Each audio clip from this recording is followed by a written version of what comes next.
Selamat pagi Bapak Ibu dan saudara-saudaraku, salam sejahtera bagi kita sekalian.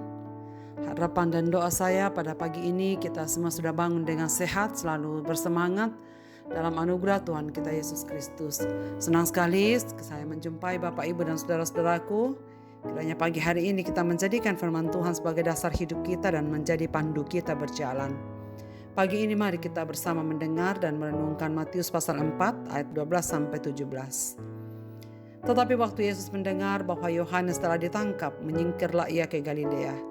Ia meninggalkan Nazaret dan diam di Kapernaum, di tepi danau di daerah Zebulon dan Naftali, supaya genaplah firman yang disampaikan oleh Nabi Yesaya, tanah Zebulon dan tanah Naftali, jalan ke laut, daerah seberang sungai Yordan, Galilea, wilayah bangsa-bangsa lain. Bangsa yang diam dalam kegelapan telah melihat terang yang besar, dan bagi mereka yang diam di negeri yang dinaungi maut telah terbit terang.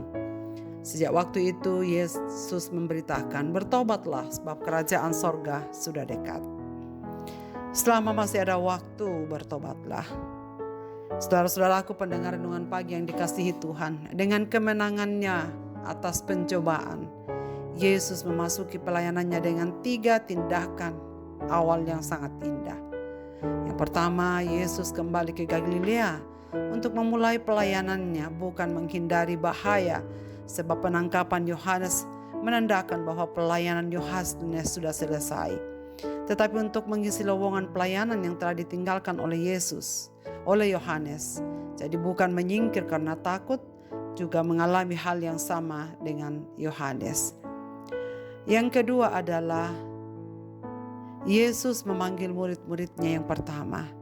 Besok kita akan merenungkan bagaimana Yesus memanggil murid-muridnya yang pertama. Di dalam tradisi Yudaism, para murid memilih gurunya, sedangkan Yesus memanggil mereka yang diinginkannya. Prinsip semua adalah anugerahnya mulia diperkenalkan dalam peristiwa ini. Dan yang ketiga adalah pekerjaan mujizat yang dilakukan oleh Yesus menegaskan bahwa ia adalah utusan Allah. Saudara-saudara pendengar renungan pagi yang dikasihi Tuhan, kita bersyukur pada pagi ini karena kita dapat melihat bagaimana Yesus memasuki pelayanannya, justru kembali ke Galilea adalah keputusan yang tepat. Pada waktu itu memang Yohanes baru saja dipenggal kepalanya dan meninggal. Wilayah Galilea tidak luas namun penduduknya padat. Jumlah penduduk di desa yang kecil itu mencapai 15.000 jiwa.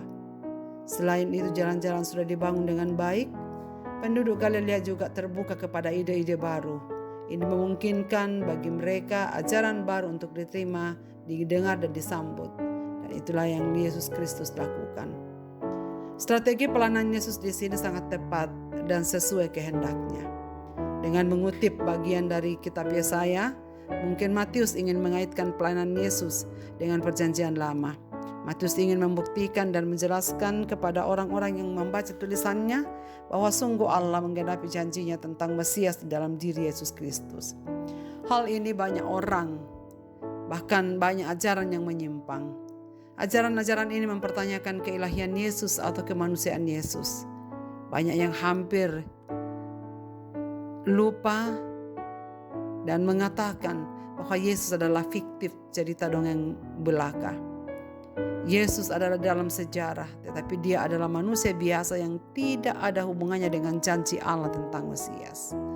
Saudara-saudaraku, sejak waktu itulah Yesus memberitakan, bertobatlah sebab kerajaan sorga sudah dekat. Sejak Yesus ada di Galilea, Galilea bukanlah daerah yang terpencil lagi, bukanlah daerah yang jarang dikunjungi. Tetapi kini daerah menjelma menjadi daerah yang lebih maju daripada daerah yang lain.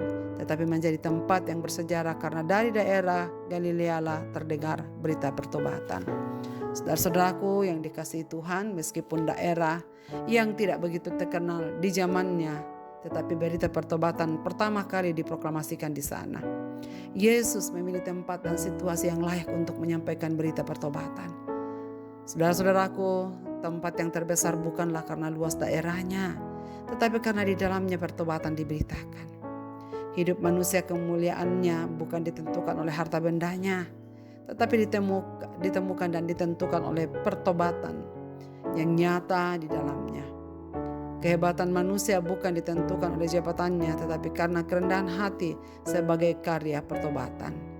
Kebebasan seorang bukan karena jabatan yang disandangnya, tetapi ditentukan dengan status manusia baru di dalam Kristus yang terampuni segala dosa-dosanya. Saudaraku yang dikasihi Tuhan, lalu apa yang harus kita lakukan ketika kita menyadari dan memahami hal ini? Marilah kita bertobat dan percaya sebab kerajaan Allah sudah dekat.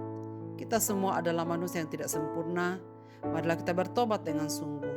Tak ada gunanya menyembunyikan kelemahan dan dosa. Akuilah pada Tuhan. Pesan Tuhan Yesus kepada kita saat ini sama seperti pesannya kepada para pendengarnya saat itu.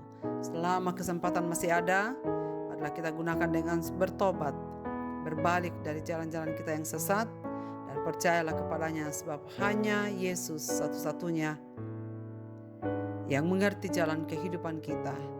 Kita akan dapat dikembalikan kepada Allah pada waktunya. Selamat beraktivitas Bapak, Ibu, dan saudara-saudaraku. Tuhan Yesus memberkati kita sekalian.